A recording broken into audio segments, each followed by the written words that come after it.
Hey everyone!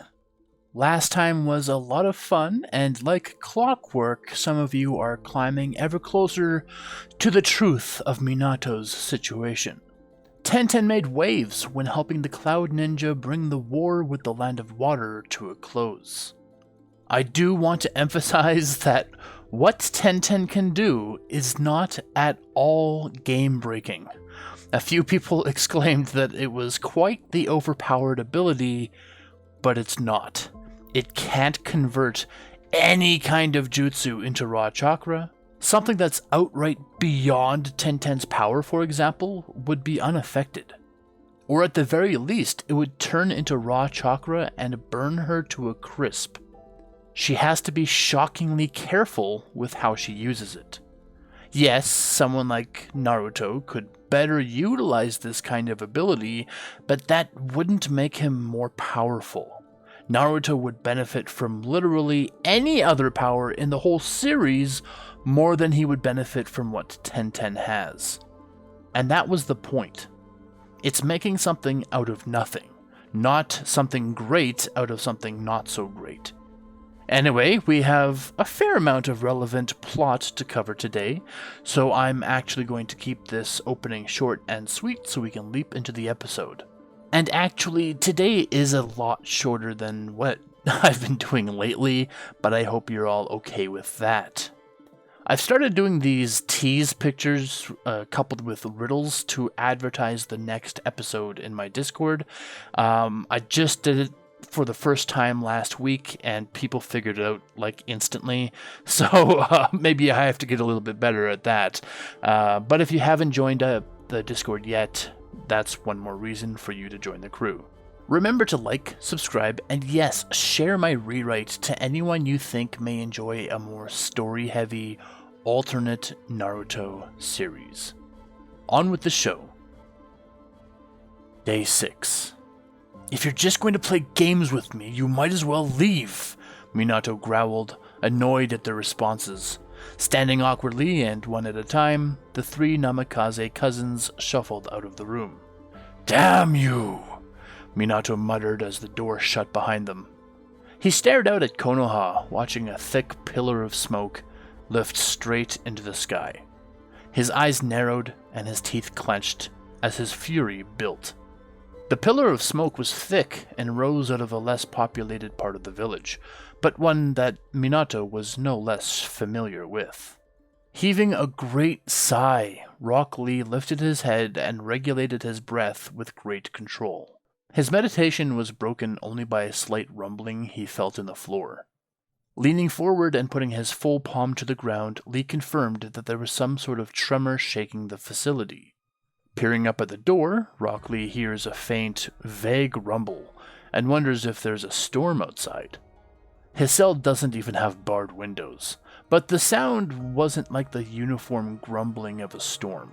Instead, it was accompanied by fluctuating volumes of crashing sounds and the occasional metallic clanging. Altogether, the noises blended into a growing din, with their echoes bouncing off the walls of Lee's cell. At one moment, he was sure he could hear raised voices, only for those voices to fall silent.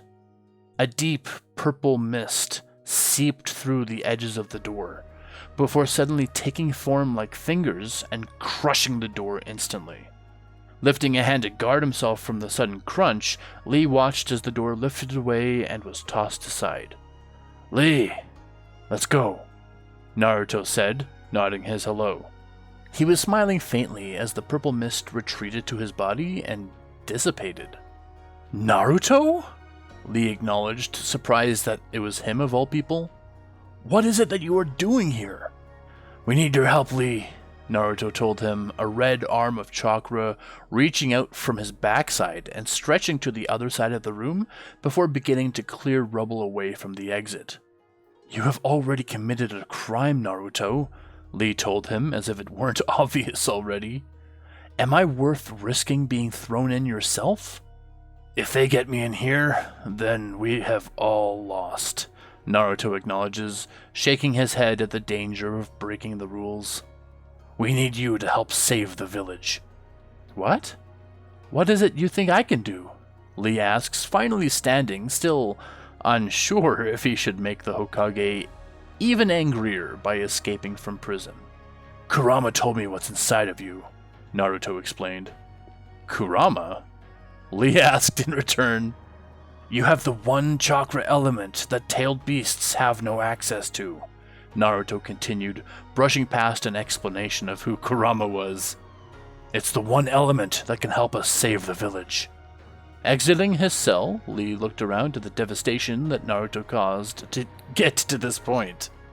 Nothing was the same as when he last passed through this space.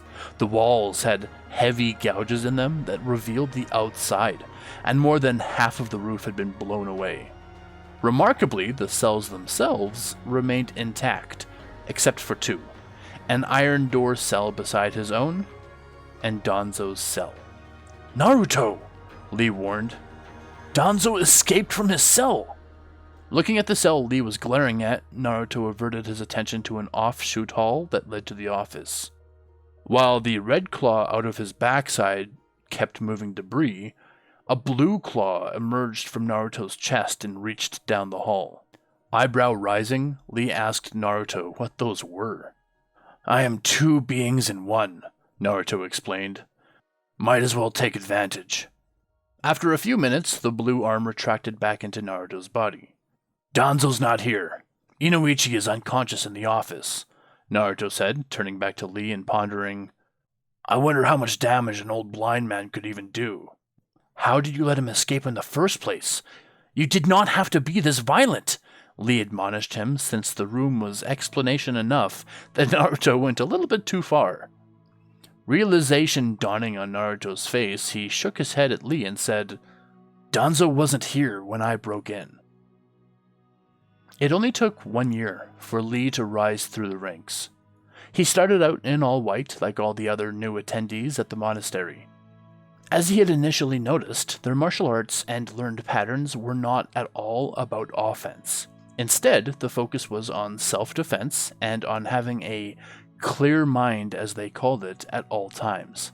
It wasn't about throwing a punch with great power, but instead about having a very deliberate action about where your punch would end up landing. The goal was never to harm, but to use bare minimum action to attain a harmony, to turn their foes into friends. The more veteran attendees are extremely flexible as well, and are somehow able to find their balance from any static position. The masters had complete control over their emotions purely through controlling their flow of breath. But there were still some similarities between ki and chakra, and even though Lee couldn't use the latter either, his understanding of it allowed him to launch through the ranks. The masters became concerned that Lee was cheating, or rushing to the extent that he wasn't fully appreciating what they were teaching him. But, time and time again, when they asked for him to accept their various challenges to prove himself, he passed everything with flying colors every time. True to his word, Lee understood the methodology, considering its closeness to chakra. Now, in the last class, 1 year after joining the monastery's teachings, Rock Lee still had one distinct disadvantage that he had in fact warned them about. Just as with chakra, Lee could not manifest his ki to alter his surroundings like the other students could. He couldn't even feel it inside himself as he desperately reached for its power. This of course led him to the confirmation that ki had to have been chakra, different names for the exact same thing. Though normally there was a prerequisite of some ki control to entering this final class, Lee proved so capable in every other avenue that the masters made an exception. Lee worried that their allowance for him to advance would be revoked if he didn't soon show progress in that regard. The masters assured him that if his mind were clear and sound, not muddled by the negative emotions of others or within himself, he'll be able to feel the ki coursing through his veins. The fact that he could not meant that he had yet to cleanse his mind of all negativity. Lee repeatedly insists that he understands the challenge, but never seems able to execute, dreading that perhaps this is a lifelong curse, regardless of the angle at which he approaches it. Even Butterfly, the woman who welcomed him into the monastery when he first arrived, she picked up on the execution of Ki faster than Lee had, and she was still in the lowest class even now. She couldn't figure out how to memorize the martial art patterns. What came so easy to Lee that he didn't even have to think about came impossible to her, and the reverse was true as well. He tried on so many occasions to pick her brain about accessing Ki. However, for her, it was so easy to access that it was like breathing. It was like waking up with an extra limb and not having to learn how to use the limb because its function was already built into her brain. Over and over, from his peers, Lee would watch as they pressed their hand against a rock, only for the rock to displace itself and reform so that their hand could pass right through it. A master demonstrated swiping his hand at a wall of their training hall, only for his hand to go right through it, and its surface splash like water and reform the moment his hand was taken away. It was like humanity was literally becoming one with nature, with a perfect symbiotic relationship. The masters of this craft did not damage nature, since nature simply got out of their way when they needed it to. During one visit to the beach, Lee would witness a student digging a hole in the sand just by waving their fingers. The wind did not pick up to push the sand away, rather the individual grains moved for the student. It was explained to Lee that the slower motions were far easier to do, and the material did not matter. And so he would spend nights back to back to back with a hand planted on a large stone. But not once was there ever a hint of progression. Just as in the ninja world with chakra, Lee had no skill with Ki. At the very least, he learned a new form of martial arts, but nothing more. One day, Lee is led outside after countless failures. The master challenges him to climb the Great Apes Mountain once more. The whole idea behind Ki is that you can wield it when and only when you have a clear mind. And unlike with Lee, the Great Ape does not bother anyone who has learned how to use Ki. There are just 24 masters at this site, and they make annual trips up the mountain to witness the Great Ape. Even this very master speaking to Lee right now has made that trip only for the Great Ape to peacefully look upon him. And with just a single palm on the face of the mountain, they need only walk for steps to form for them to climb. Moments after their passing, the steps of stone recede back into the mountain undisturbed. The trip will obviously not be so simple for Rock Lee. He suggests that if Lee is truly of clear mind, the ape will not try to harm him. And if it is true, and Lee can't use Ki, then they'll know for sure that it's an issue with Lee, not with their teachings. Perhaps it would take a level of life or death before Lee realizes what he must do to unlock the potential of Ki. Now that they've reached this point, the master is afraid there is no other path for Lee. Most people learn to master their Ki within mere months of training here, but it's been over a year for Lee without a single hint that he has the ability to use it. He's their first student in history to be unable to conjure this energy from within, and he is the only outsider they've ever had. The master suggests that this inability is a consequence of where he's from. Perhaps his people are just too violent. The master, of course, invites Lee to train for as long as he wishes, many years to come. But it's been obvious right from the start that Lee wants this more than perhaps anyone else they've ever had as well. He has climbed faster than anyone ever has, and he has struggled more than anyone ever has. Lee is a soldier of extremes in a land of peace. In order for him to attain the black robes of a master, he needs to be able to manipulate the Ki in his body.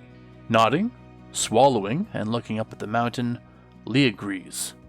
He had already scaled the mountain once before. This wouldn't be a great challenge for him. Of course, what waits for him at the top may be. Without any time to waste, Lee set to climbing the mountain.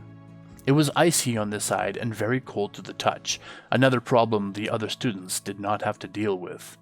Nature made them comfortable wherever they were. Like the first Hokage and his ability to will plants to grow, Lee wondered if a master could even do that. After hours of climbing, Lee pulled himself to the top of this familiar place, looking into the shadowy depths of a cave where he knew the monster must reside. Sure enough, after a few seconds of silence, the great ape lumbers out from its hole and wanders closer to Lee. Face to face with the beast as it lowers itself and rests its head on its arms, Lee breathes with relief that he is in fact of sound mind already. But that carries with it a burden and a truth that is in itself his worst nightmare. Lee would never amount to anything beyond the physical. After a minute of Lee struggling with his lot in life and the ape staring at him, it suddenly opened its mouth and without taking a breath, roars with such ferocity that Rock Lee is buffeted off the ledge to begin his plummet anew. As he falls, he reaches desperately for a hold to save himself, but everything is out of reach. He stretches and tries to force the key out, but it just doesn't happen. Shaking his head, Lee realizes that if the monks aren't acutely aware of his fall this time, then that's it. That's the end for him. Giving up, Lee's limbs flail against the force of his fall, and he looks up at the sky above, blinking in defeat. Training himself out of his ninja mind and into his monk mind was impossible. Much, much harder than he thought. Ninjas take their chakra by harnessing it within their bodies and control it with designed commands. But monks allow the ki to flow through them passively. The chakra adheres to the form its user demands of it. But ki has a clean connection to the mind and forms itself as the mind wills. Performing one of the most basic gestures of the monk's school, Lee waves out his right hand, keeping his wrist loose so the wind resistance continues to push his hand back. With the singular thought of sloped ice, Lee waved his arm for the ice to reshape for him. It did not break or crack. It harmlessly changed shape into a slide of lessening angle, and Lee found himself in a now guided passage to the ground below with an ever-easing angle.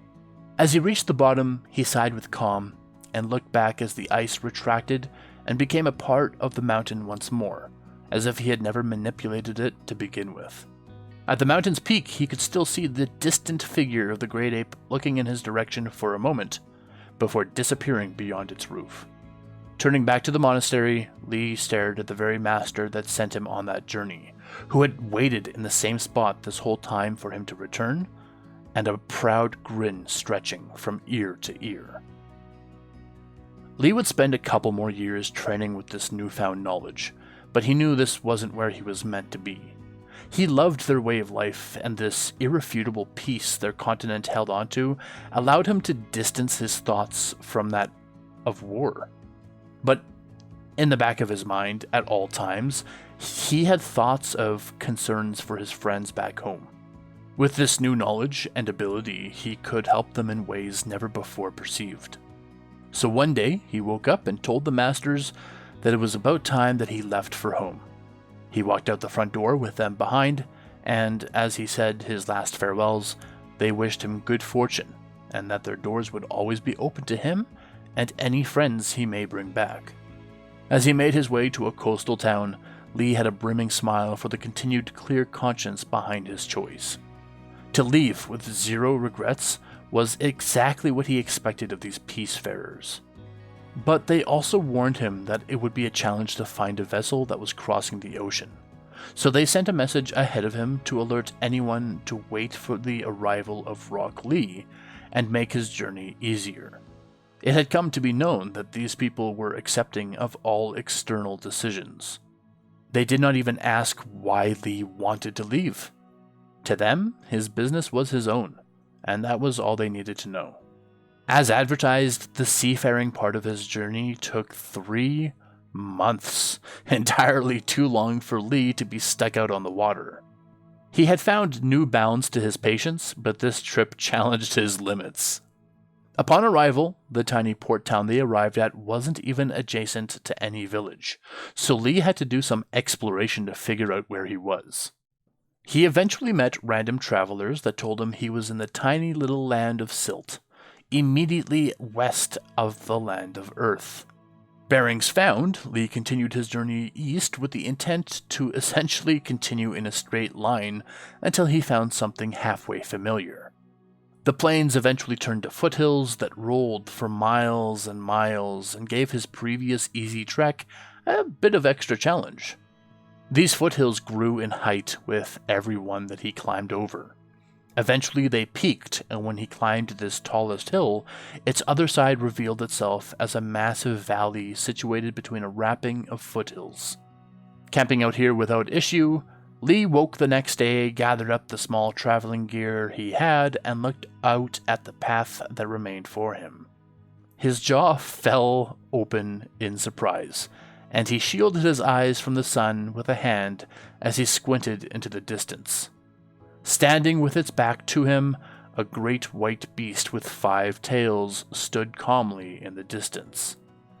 Lee knew exactly where he was, a comfort and an obstacle, because he has found his way once again back into the Dreadlands. But through his learning of Ki, the great ape eventually stopped attacking him. Lee thought it would be a very good experiment to see if other tailed beasts would be irritated by him. Descending into the territory, Rock Lee approached the beast in his continued straight line of travel. After a while, the beast turned and walked further away, and Lee figured it would eventually come back this way since it was its territory. Instead of chasing after the beast, Lee continued at a relaxed pace, resolving that he would reach it when he would reach it. The Dreadlands were far larger than Lee remembered, despite the fact that previously he traveled along a very small edge of its border before. He camped several nights in a row, having never seen the beast even once in that time. But he knew he was still in the beast's range. Waking with a start one morning, Lee looked around as booming echoes radiated around the basin that was the Dreadlands. He wondered if it was just the beast doing its strange fog breath, but rushed to action immediately, just in case. Entering a large clearing without even trees to block his view, Lee saw the beast in the vast distance dashing around. As small as the beast appeared to Lee at this great distance, he knew it could cover that distance in seconds if it truly wished to. He wondered if it was tormenting some small woodland creatures as it circled several times and dashed to and fro as if it were playing with its food.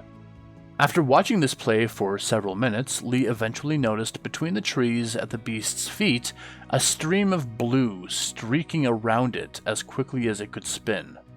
Eventually, the blue streak moved away from the beast, and just as Lee thought, the 5 tails chased it. Like a cat chasing a light, the beast kept trying to seize the light with its front legs, only for the light to barely wiggle free and continue its travel closer and closer to Lee. Stunned, Lee stared as Might Guy came into view, enveloped by the blue chakra mist of the 7th gate.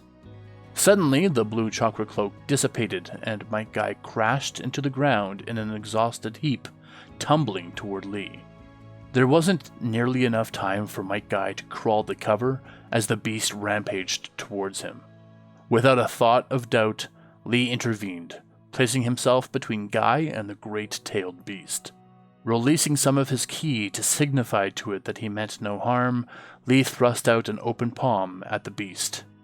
Skidding to a stop, the beast looked down at Lee with a tilted, perhaps even confused head. After several tense seconds, it eventually raised its head and walked away, leaving them both alone. Taking a huge breath of relief, Lee could not believe that it worked. Equally, he couldn't believe that he held such confidence in Ki. He didn't want to test the boundaries of stopping a tailed beast too many times, so he picked up Might Guy and began heading for the territory's exit. Might Guy, in his absolute exhaustion, looked up at Lee and just started wordlessly laughing. Lee laughed too, even though the beast was still in sight, staring at them slowly walk away. Standing atop his own carved rock face, Minato looked around at the village, shaking his head in the myriad of things that had gone wrong that day. Why Naruto assaulted the prison was beyond him, but that he left Inoichi unharmed was at the very least slightly comforting. And he took Rock Lee with him at a time when Minato was distracted with other things. Why was Rock Lee in the prison in the first place? Why was Naruto so willing to make himself into a criminal of the village? Was he a criminal?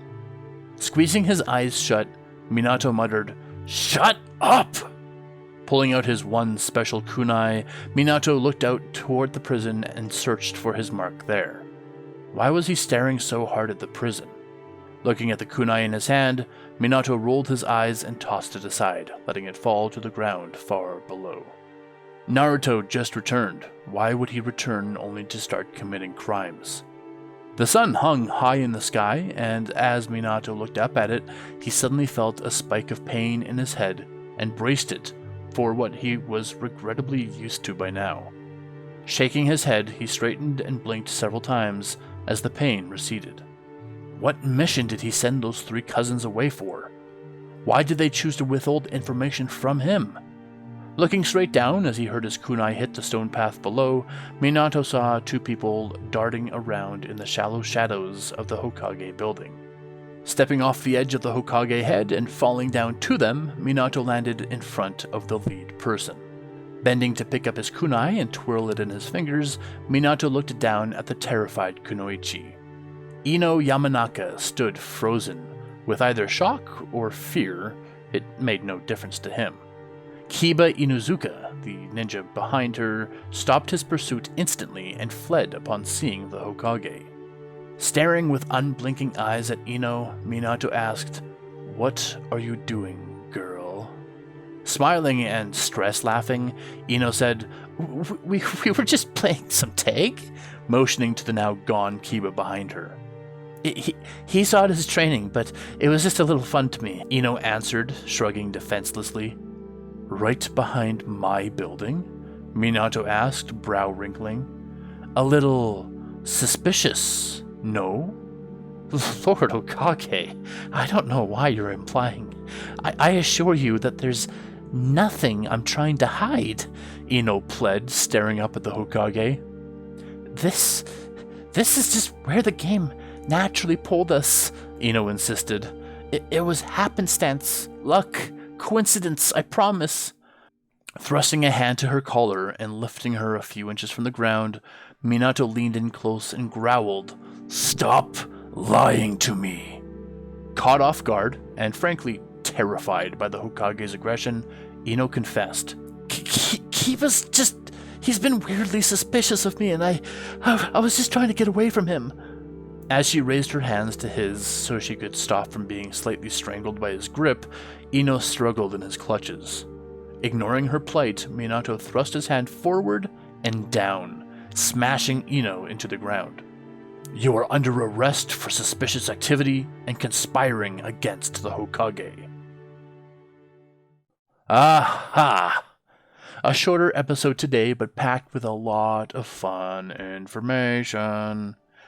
I figured that I gave Rock Lee a lot of spotlight in his first episode, so I could shave this episode down a touch in that regard and focus more on the present activities. I hope it was obvious that this episode was actually a direct sequel from last episode, as I literally mirrored the ending lines from last episode with the beginning lines of this episode. Naruto's already springing to action by breaking Lee out. But wait, Danzo wasn't even there when Naruto got in? What does that mean? Why did he leave? When did he leave? How did he leave? I hope I developed Ki a little better for everyone's understanding as well. There's more still to learn about this, and we will learn all about that sooner rather than later. This is a shifting point in my series. I won't exactly say what that means right now, but hopefully in 10, 20, or even 30 episodes' time, you'll be able to come back to this point in the rewrite and realize what exactly I've shifted. And Ino's under arrest for obviously sneaking around where she shouldn't have been. She deserves it, if I'm being honest. Wait, maybe Minato has it right. He's not confused, he's just cautious. As always, there are tidbits in this episode that I have not mentioned here that I hope the rest of you will spot and stir up conversation about. Sometimes I make an episode and I think the meat of the episode is the most interesting bit, but then when it goes live, everyone's obsessing about Minato, and I feel like maybe some of those more interesting bits aren't valued the same way by the audience. Equally though, it does open up some replayability to my rewrite. Something you miss the first time but pick up on the second time only serves to enrich the story. For now, let's put a pin in it, and I look forward to engaging with everyone in the Discord as you finish this. The sky's the limit.